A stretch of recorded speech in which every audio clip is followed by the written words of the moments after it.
Hey guys, we're the Jersey Comic Crew. In today's video, you're going to watch us do a comic book breakdown of the Amazing Spider-Man Sins Rising arc. That's right, guys. The Sin Eater is back. Stay tuned to find out more.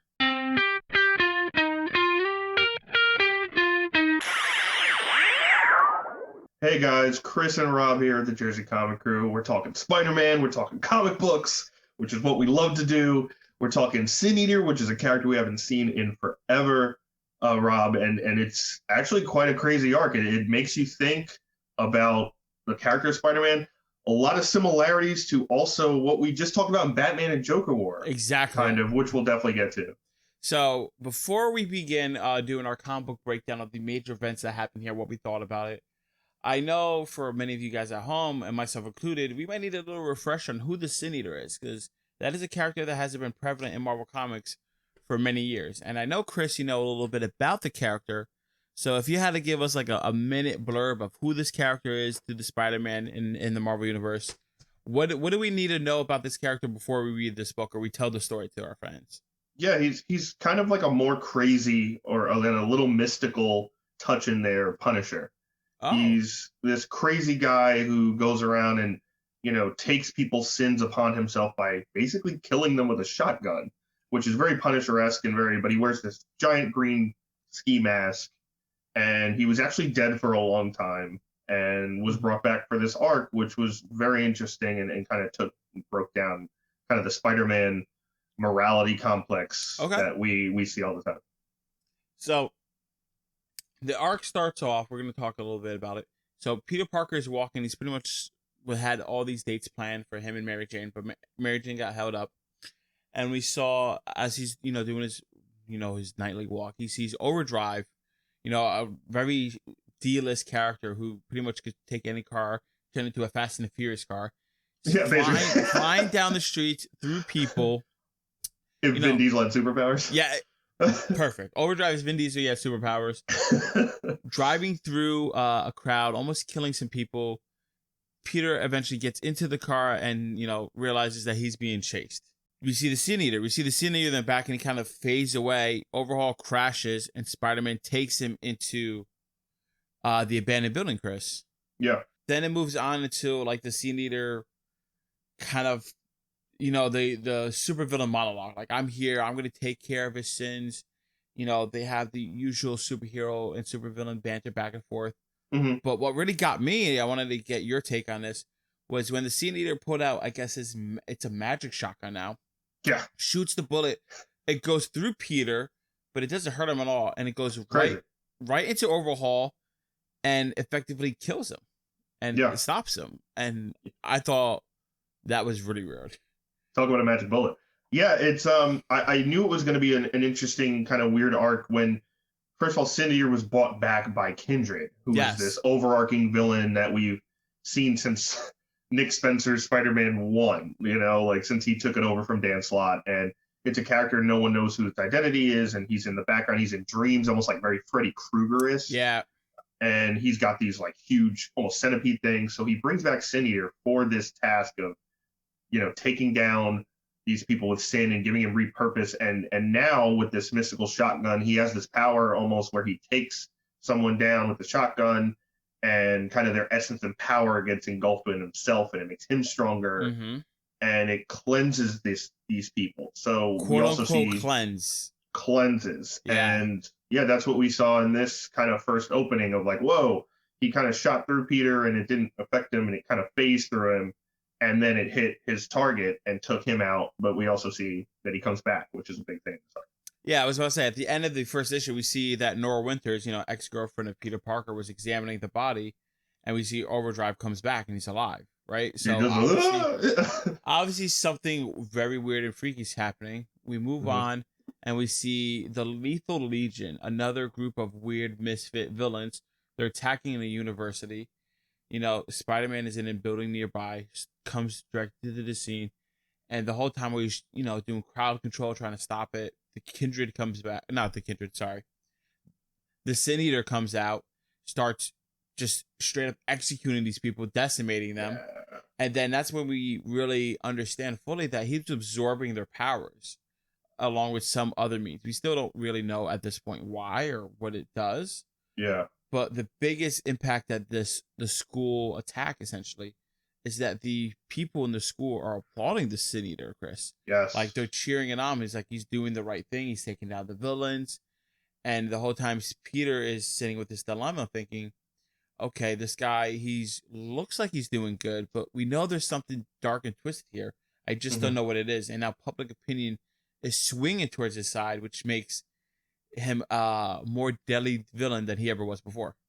Yeah, and this is where the story, at least for me, kind of opened up and it's like, oh, okay, this is where we're going. This is like how deep we're going down the rabbit hole, kind of. And I thought it was awesome how it was like all over social media, like people were on the news and like, hey, he's taking out these villains, and technically he's not killing them because they're coming back to life a couple hours later, or they're coming back to life, so on and so forth. And how is this a bad thing? It's almost like a win-win situation, right? Yeah. And obviously Peter's like, doesn't make this right. It doesn't make it okay. And we also don't know exactly what's happening, right? Like, not everything is just what you see on TV or what you hear in the news or yada, yada, yada. Well, like you said, the news and seeing everything, the reason he got on the news in the first place is because he gets in the back of Nora Winter's car pretty much uses her connection with J. Jonah Jameson to put his message out, right? He's saying, hey, join me if you want to remove the world of sin.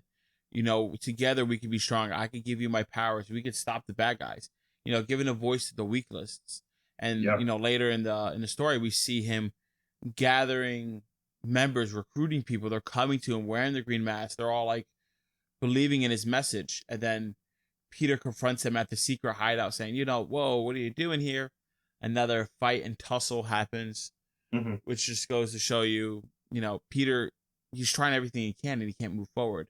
Yeah. But what gets really cool, like Nora is a very important character in this story arc. She kind of is like the glue that keeps the rest of the story going. We see her go to this mental facility, Ravencroft, where the Lethal Legion are after they were quote unquote cleansed. And we see that they are like upstanding individuals. They're very good. They're not like, they don't kill anybody anymore. They were mass murderers. They're being super nice. And obviously something about them is off when you see them in an interview. Yeah. But what really gave me the twist was when we saw who ran the facility, Chris. Yeah. That is Norman Osborn, the big bad himself. Yeah. So this just added a whole nother layer of complexity and twist to me. I really like that moment. Yeah, me too. It was great to kind of add him back in. Like, we kind of knew from solicitations he was going to like creep his way back into the story somehow. But yeah, seeing him kind of run Ravencroft Institute and pretend to be the face of normalcy and the face of a cure to violence and criminality is very interesting coming from him. But also, like you said, like this effect that this, for lack of better words, magic shotgun has on all these victims of the Sin Eater, as well as with the public opinion stuff. He's also growing these followers, almost like a cult following now. Exactly. And people are like, this guy's doing it better than Spider-Man because, every 3 months my house gets destroyed because he's fighting the same guy who escaped. The Rhino escaped again and is running through my apartment. And we've seen that with, like you said, Batman. How many times can you scream my cabbages at this point? Like, it's like one of those situations, right? References. Like you're gonna put it away or you're gonna stop it forever, kind of thing. So his followers also gain, he's gaining followers, which doesn't help Peter's cause of trying to stop him. Exactly. So, we're seeing Peter deal with the moral dilemma that Batman is forced to face over and over again. And it's pretty cool to see Peter saying, all right, I have to tackle this in a new way. People want me to take out these villains and not just lock them up so they come back into the system. Yeah. We learned that the Sin Eater's next target and his ultimate goal is Norman Osborn. He wants to cleanse him. And the next issue kind of goes into this weird phase. And this part of the book I didn't like too much. And I'm sure you might be in the same situation. The rest of the Spider family. So we see Miles Morales. We see Spider-Gwen. Ghost Spider, as she's now called. Madam Web. They all try to visit Peter and tell him, you should let the Sin Eater cleanse Norman, even if it's like, we don't know why. I mean, to take him off the board is a great thing. Take out one of your best villains. Kind of being like, let Peter take the easy route. Like being like Robin to the Batman in this situation. And then Peter's like, nah, I gotta go save him. It's what I have to do. And while Peter is in the facility fighting to get to Norman, try to save him. We see all the other Spider family members, or I guess, relatives, whatever you want to call them, saying, "Oh, we need to stop Peter, because if we don't stop Peter, Norman's gonna kill him." And then they become ghosts and kind of like just like watch the event. I thought that was whole weird, like the adding of the Spider family. It didn't feel as natural as I think they were trying to make it. I agree. I was kind of like, all right, are you good? Like do or don't kind of thing, like. And also they did the thing where like they voted on the situation, right? Are we going to let Peter kind of play this out and let him decide it for himself? Or are we going to intervene? And then it came to a vote, and they were like, all right, we're going to let him do his thing. And then it happened again, right? Like, oh, are we going to revote? Like, why are we wasting time on this? Like, there's so much story that's happening. And yeah, no, I agree. Was it issue 48? 48. 48. Yeah, it was a little off. It was a little kind of the lull before the big 49/850 issue, but I agree. I thought the Madam Web stuff was a little off and kind of random characters thrown in of the Spider team, I guess. So the Madam Web part of it, like she told the Peter, like, I'm here because you're about to do a major life decision and I have to be here to witness it. Almost like kind of Uatu the Watcher. And I was kind of digging that. Mm-hmm. And then like you saw Miles and Spider-Gwen. I was like, okay, I could see those three. Like, let's say those three. Yeah. But then they threw in like 3 more spiders, just like kind of like be muscle. And I'm like, why add these characters here? Like, why do I need Silk? Why do I need Spider-Woman? And then I don't even know who the other Spider person was. Well, I think Silk is a good one because her and Peter have a connection that is just like genetically, like because Silk was bitten by the same spider. True, but Peter like, was. She should have talked to him then. Like, you know what I mean? Like. Maybe. It should have been her talking to Peter instead of Spider-Gwen. I mean, I did think, I will say the one part I found interesting with that side of the story was that you had kind of the background characters like playing on talking about Peter while Peter was doing something, right? Like how they view Peter or how they view the situation. Mm-hmm. I thought was interesting while he's like, fighting Sin Eater and like going through, and him and Norman are kind of tag teaming, and he's got to save Norman and all this stuff. So I thought that was interesting aspect. I just don't think it just hit home with what it was. I'm okay with like, I mean, I love seeing kind of team characters show up, right? Like even if it's even Spider-Woman, all of them, but I just don't think it just hit home the way they thought it would. I'm inclined to believe you there, but we get to the big issue 49, which is also Spider-Man 850. So this was an oversized issue. This was essentially 3 comic books in one, guys. It was cool to see Peter dealing with the whole Sin Eater crowd coming into Ravencroft.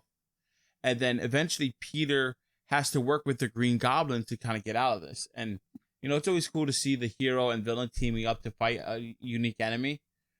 But they made it mention that, like, Norman has, like, a secret weapon underneath that to prevent the Sin Eater to stop him. Turns out to be Juggernaut, and Juggernaut got a bullet through the chest. Now the Sin Eater has all the other powers. Now combined with the Juggernaut, he turned into this weird monster, like this triangle-shaped head, no neck monster. He looked like the Juggernaut, but with skin. Exactly, right? It was gross. It was absolutely gross. And like he's super jacked. Like, you couldn't touch him. You couldn't beat him. And you can see Norman had a secret plan all along for Ravencroft, but he wasn't able to do it. There's missiles coming out of the floors. He's throwing pumpkin bombs. Peter's trying to fight him. There's nothing they could do really could stop him. Mm-hmm. Eventually, we see Peter, crash through the roof, brings down the roof on them both. They're trying to like slow him down, and then we see Peter's trapped under some rubble. And Chris, this is where I wanted to ask you what you thought of this scene, because Norman, Green Goblin, saves Peter and says that we're even and we're good. Yeah. And I really didn't. I think that was another point in this book where it didn't hit home the way it wanted to. Because I read it, I was like, oh, cool, you're helping him, but it's because you need him, not because you want to be even with him or anything like that. Well, I mean, it hit home for me. Did it? Okay. I've read Spider-Man forever.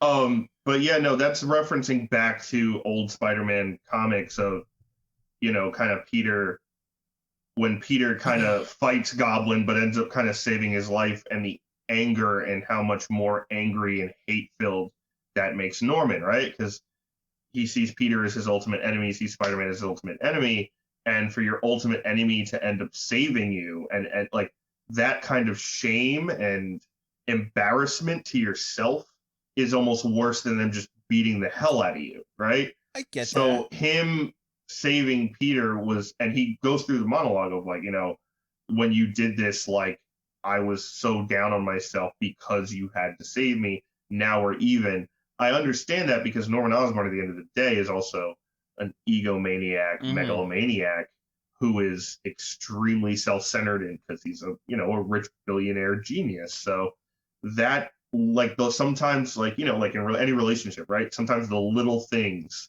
are the things that set you off. And for Norman, that's what that was. I get that. I mean, my thing was like we just saw Norman not too long ago get infected with the Carnage symbiote, becomes Red Goblin, tries to kill Peter, right? Like we've seen him since that time, that one time Peter saved him. So many more times Norman is taking every opportunity he could to kill him. So them doing this scene now to play like, oh, I'm saving you now, so we're even kind of deal.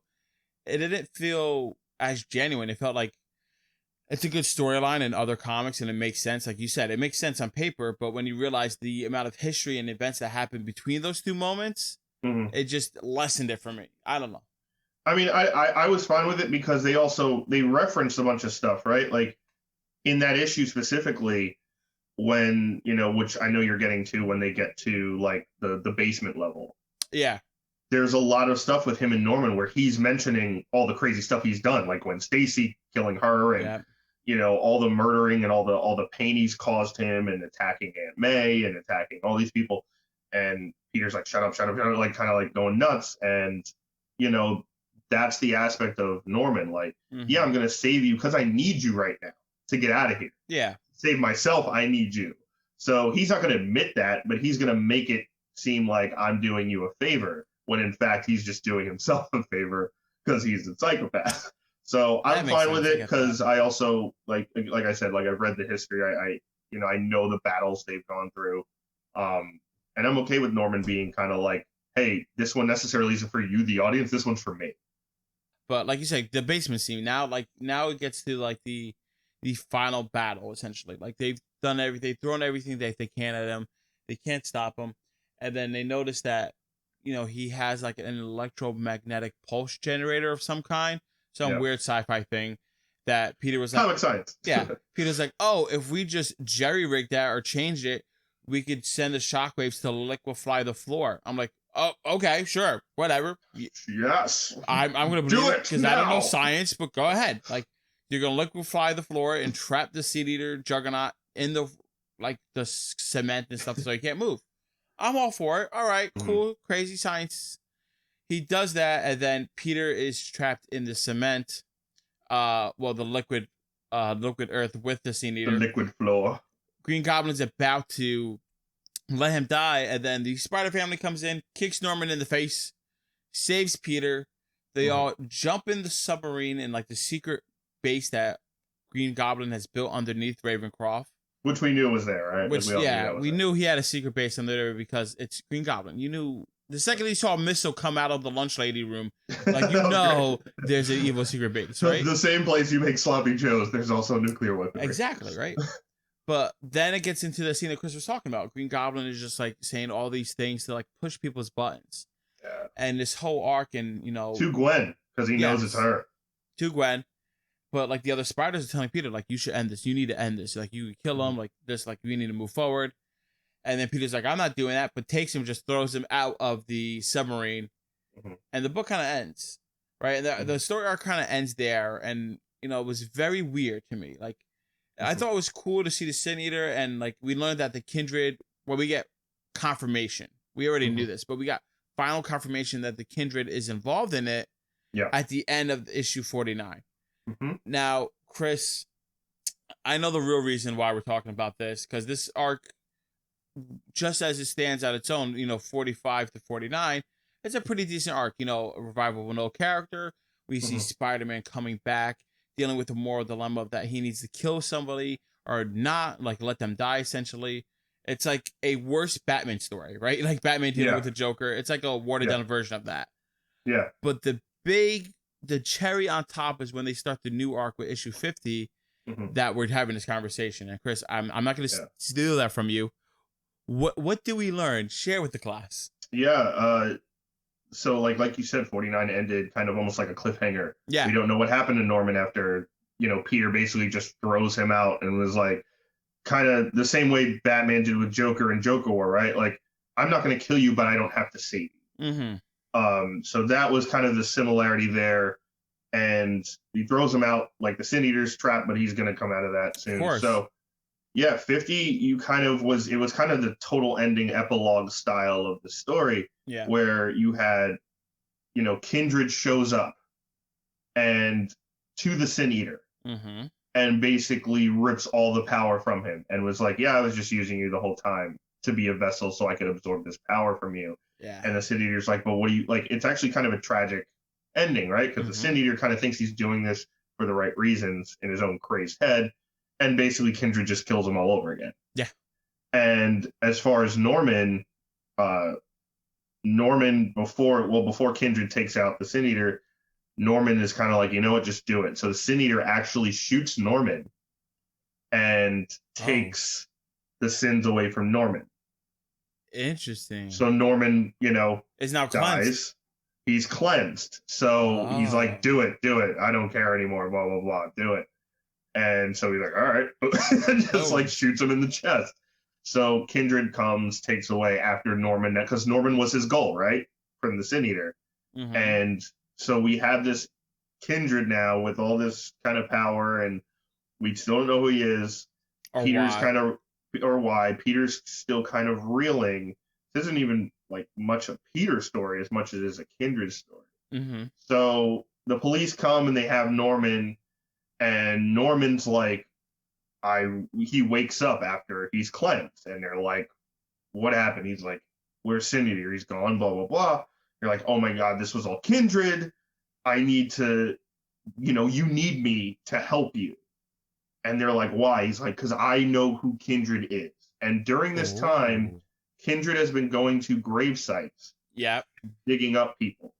And one of those people is Captain Stacy, who we literally haven't seen since the 70s, since he was killed, which is Gwen Stacy's dad. You see kind of this table, and he's setting up chairs. And he's basically doing an own monologue. He's like getting ready for Spider-Man to come to dinner kind of thing. And it's Captain Stacy's corpse as well as Gwen Stacy's corpse, the original Gwen Stacy. And we, of course, at the end find out who Kindred is, who I thought it was this person all along as well, or I had one other option. But we find out that it's Harry Osborn. And it's a great shot because he's kind of looking in the mirror as Kindred, and in the mirror it's Harry looking back. Oh wow. So that was really cool. And yeah, I always thought it was Harry, since he was kind of taken out at the end of Dan Slott's run with the Carnage stuff. With Absolute Carnage, yeah. He kind of like lost his family, lost everything, and he went to that break point. Yeah, and we saw him kind of getting crazier and crazier, and kind of die but not die and all that stuff. I thought it was either him or Flash Thompson, because Flash Thompson also died and kicked the bucket. Yeah, but Harry Thompson, did he die? We didn't get confirmation, I don't think. I think we were kind of supposed to think he died. I think a part of this Kindred story is also going to be what happened to him during that period and how he has now become this kind of monster that is haunting Peter's dreams and haunting people and taking over, like, he's digging up graves, man. He's digging up Gwen Stacy and Captain Stacy. And it seems to be kind of this recurring theme of sin and trying to get past things, or not being able to get past things, and to bring back failures for Peter, which is Stacy's. The Stacys in general are huge, monumental failures in Peter's life. This arc, like to get back onto the arc, The Sins Rising, this is just another part in the big puzzle of the Kindred. We saw it before with Mysterio and how he pushed Peter. We saw Sin Eater now breaking Peter. Like, this is all to get to essentially the final boss, if you will, in this overarching story, which is going to be the Kindred. Yeah. So, guys, when that arc finishes, we're definitely going to do a breakdown and review for you. We hope you enjoy this story of the Sin Eater. I thought it was cool to get the magic gun. When we know more information, we're going to be sure to spew it out to you guys and let you guys know. We want to hear your thoughts down in the comments below. on the Sin Eater, your favorite moments, the Kindred reveal. More importantly, if you're not getting the comic, have we now convinced you to get the comic? Ooh, always get comics. So thanks guys for watching so much. Make sure you give a thumbs up if you like it. It really helps us out in the channel. Subscribe if you're new, and talk to us on the comments below. We want to know your thoughts, and we will see you next time. Before you guys go, make sure you hit that subscribe icon you see on the screen. And here's another video from us that you might like. Stay tuned.